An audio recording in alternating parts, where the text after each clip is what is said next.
"You're not man enough for my needs," she said dismissively while cheating, so I stepped back silently.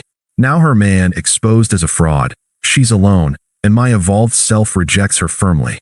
Hey viewers, before we move on to the video, please make sure to subscribe to the channel and hit the like button if you want to see more stories like this. Thanks.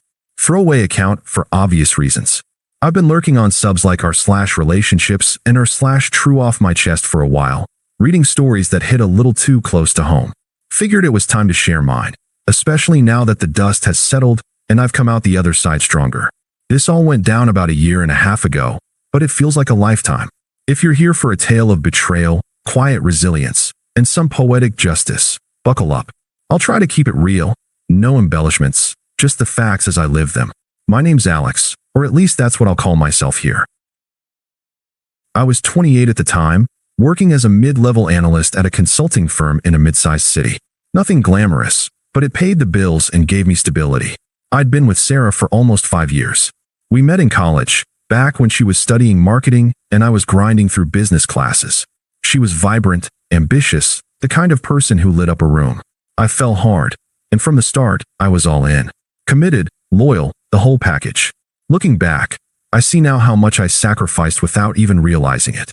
I turned down a promotion early in our relationship because it would have meant relocating to another state, and Sarah said she wasn't ready for that. "We need to build our life here first," she told me. So I stayed, picking up extra shifts to help when she bounced between jobs. She had this dream of starting her own freelance gig, but it never quite took off. I'd cover rent, groceries, even her student loans some months, telling myself it was temporary. Teamwork makes the dream work, right? There were flashbacks that sting even now. Like the time I skipped a weekend hiking trip with my buddies, something I'd loved since I was a kid, because Sarah needed me to help her prep for a job interview that fell through anyway. Or when I put my gym membership on hold to save money during one of her unemployment stretches, only for her to spend on new clothes for networking events. I didn't mind then. I thought that's what love was, putting the other person first. But she started changing. Subtle at first, little digs about how I was too routine, how my job was safe but boring. She'd scroll through social media, pointing out guys who were killing it as entrepreneurs or influencers. "See, that's real ambition," she'd say with a laugh that didn't quite reach her eyes. It made me feel like a backup plan, like I wasn't measuring up. I ignored the red flags for too long. The late nights at networking drinks. The way her phone would buzz at odd hours, and she'd angle it away from me. The emotional distance. Conversations that used to flow now felt forced, like she was somewhere else. I chalked it up to stress. Maybe I was too predictable, too steady. I even started planning ways to surprise her, like booking a spontaneous weekend getaway. But deep down, confusion gnawed at me. Was I really not enough? Had I given too much without asking for anything in return? Then came the night everything shattered. It was a Thursday, one of those ordinary evenings that turn into defining moments. I'd come home early from work, hoping to cook dinner and talk things out. The apartment was quiet, but her coat was on the hook. I heard voices from the bedroom, hers, laughing in a way I hadn't heard in months, and a man's. My stomach dropped. I pushed the door open, and there she was, tangled in the sheets with some guy I'd never seen before. They froze, and time did too. Sarah scrambled up, wrapping the blanket around herself. The guy, later I learned his name was Jake, just smirked like he'd won something. I stood there, the world tilting, feeling a mix of rage and numbness. But I didn't yell, didn't throw anything, just stared, waiting for her to say something, anything that might make sense of this nightmare. She didn't even look guilty at first, more annoyed, like I'd interrupted her. "Alex, what are you doing home so early?" she snapped, as if that was the issue. I managed to croak out, "What's going on?" She sighed, rolling her eyes like I was being dramatic. "Okay, fine. You caught me. But let's be real. This has been coming for a while." The guy, Jake, chuckled under his breath and started pulling on his pants, muttering something about handling this later. He brushed past me on his way out, clapping me on the shoulder like we were pals. Tough break, man. Sarah didn't stop him. Instead, she sat on the edge of the bed, crossing her arms. "Look, Alex, I've been trying to tell you. You're not man enough for my needs anymore. Jake gets it. He's driven, he's got that edge. He's building this amazing startup, and he makes me feel challenged, excited. You've become so complacent, just going through the motions at your job, never taking risks. I need more than that. Her words hit like punches, each one twisting the knife. I leaned against the doorframe, trying to process. So you've been cheating? For how long? Does it matter? A couple months. But it's not just about the sex, though yeah, that's better too. It's about growth. I've outgrown you. You hold me back with your stability. Jake pushes me forward. He says I have potential, real potential, and we're talking about partnering on his business ideas. You're content with mediocrity. She stood up now, pacing a little, her voice gaining that smug edge, like she was lecturing a child. I tried to hint at it, you know. All those times I said you should be more ambitious, aim higher. But you didn't listen.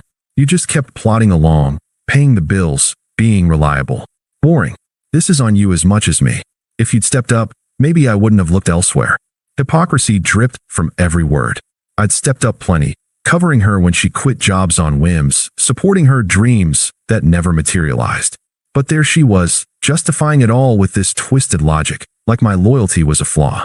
I felt the confusion boiling into hurt, but I swallowed it. No begging, no tears. If that's how you feel, Sarah, then go. Be with him. She blinked, like she expected a fight. Really? Just like that? No, please don't leave, or we can work it out. I shook my head, my voice steady even if my heart wasn't. No. If I'm not enough, then you should have what you need. She huffed, grabbing clothes from the drawer. Fine. You'll regret this, you know. Jake's the real deal. And you?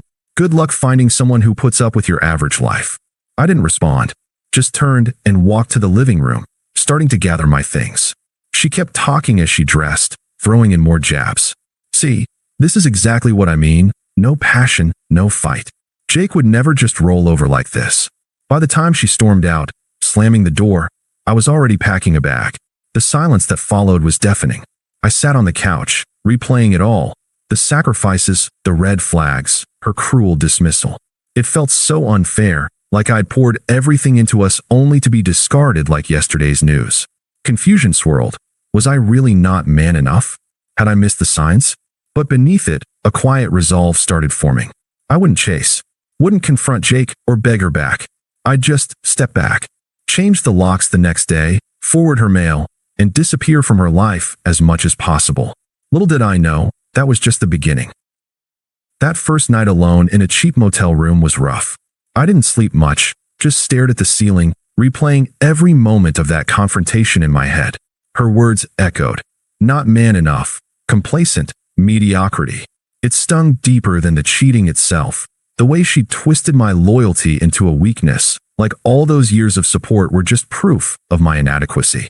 I thought about the sacrifices again, like the time I'd turned down a chance to study abroad for a certification program because she panicked about being alone for 3 months. I can't handle the distance, Alex. You're my rock, she'd said then. Now, that rock was apparently too dull for her shine. Confusion hit me in waves. Was she right? Had I played it too safe, let life pass me by while propping her up? I scrolled through old photos on my phone. Us at her graduation, where I'd worked weekends to pay for her cap and gown. A vacation I funded after her first big freelance flop. It felt so one-sided now, like I'd been pouring into a leaking bucket. But I didn't call her, didn't text Jake or blast her on social media. That wasn't me. Instead, I focused on logistics, called a friend to crash on his couch temporarily, contacted the landlord about breaking the lease, and started job hunting for something with more growth potential. The promotion I'd passed on before? Turns out a similar role was open in a neighboring town, about an hour away. I applied that week. Detaching wasn't easy, but I did it methodically. Changed my number after forwarding her a final email with practical details, like how to pick up her stuff from storage. Blocked her on everything, though I kept tabs through a mutual friend or two, just to avoid surprises. The silence was my ally. For the first month, I threw myself into rebuilding. Resumed the gym routine I dropped for her. Nothing fancy, just weights and runs to clear my head. Landed that new job as a senior analyst, with a bump in pay and remote flexibility. Moved into a small apartment in the new town, nothing flashy, but mine. No more double shifts to cover someone else's dreams. There were low moments, sure. Nights when the unfairness choked me up. Why did I get discarded after giving so much? I'd sit with it, journal a bit, remind myself that begging or confronting would only validate her twisted logic. Instead, I evolved quietly. Read books on self-improvement, reconnected with old hobbies like hiking. My internal voice shifted from what did I do wrong to what can I do better for myself. It was freeing in a way. The confusion faded into clarity. I'd been loyal to a fault, but that didn't make me weak. It made her ungrateful. And as weeks turned to months, she became less of a ghost in my thoughts.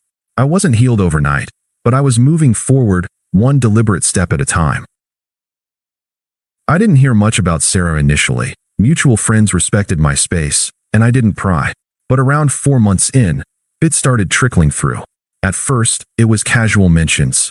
Hey, saw Sarah posted about some new business venture with that guy. Jake, the real man, had apparently swept her into his world of entrepreneurial magic. From what I gathered, he ran a consulting side hustle that sounded too good to be true, promising quick flips on investments, networking events that screamed pyramid scheme vibes. Sarah quit her part-time gig to partner with him, investing our old joint savings, the part she claimed in the split, into his groundbreaking app idea. Then the cracks showed. A friend texted me one day, "Dude, you dodged a bullet. Jake's business is shady. Heard from Mike that he's got complaints piling up from investors." Turns out, Jake wasn't the ambitious visionary Sarah painted. He was a fraud, stringing people along with fake credentials and borrowed money. He'd convinced Sarah to front cash for prototype development, promising massive returns. She even roped in a couple of her friends, hyping it as the next big thing. But it unraveled fast. The app never materialized. Jake pocketed the funds, ghosted half his contacts, and when the heat came, he bailed entirely. Left town overnight, leaving Sarah holding the bag. Debts from loans she'd co-signed, angry calls from those friends she'd dragged in, and her reputation in tatters. Karma didn't stop there. Without a job and buried in fallout, Sarah's life spiraled. Mutual acquaintances started distancing themselves once the full story spread. How she'd cheated, trashed me publicly in group chats. Yeah, screenshots made the rounds, and now this scam mess. Her freelance dreams? Shot. Potential clients heard about the drama and steered clear. She ended up crashing with her sister, scraping by on odd gigs, isolated and broke. I learned all this secondhand, through offhand comments from friends who'd chosen sides. She's a mess, man. Regrets everything, but too proud to admit it. I didn't gloat, didn't reach out. It was ironic, though, her chase for excitement landed her in chaos, while my complacency built a solid foundation.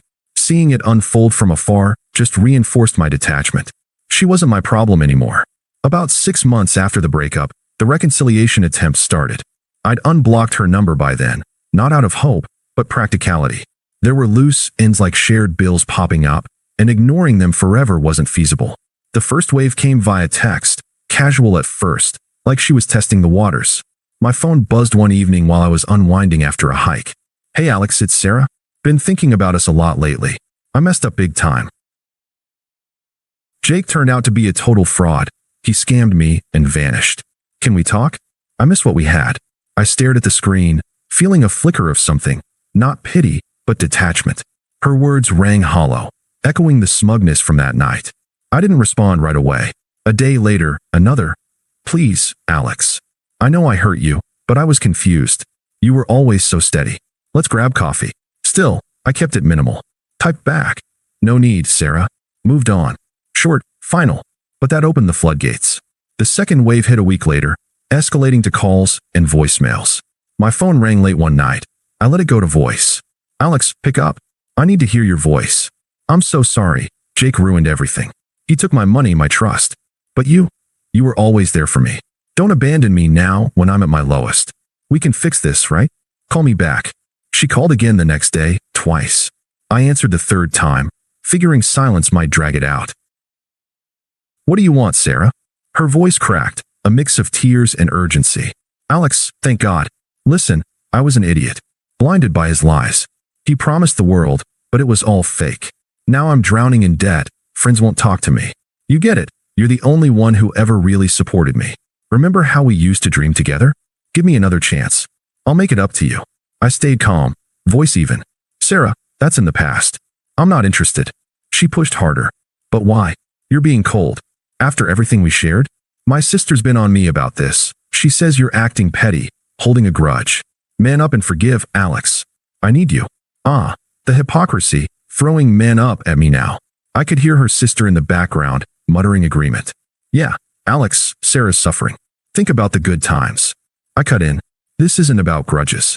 It's about moving forward. Goodbye. Hung up, blocked the sister's number 2. But she didn't stop. A few days later, the third wave. She showed up at my new apartment unannounced. I'd just gotten home from the gym, sweat-soaked and sintered. Knocking turned to pounding.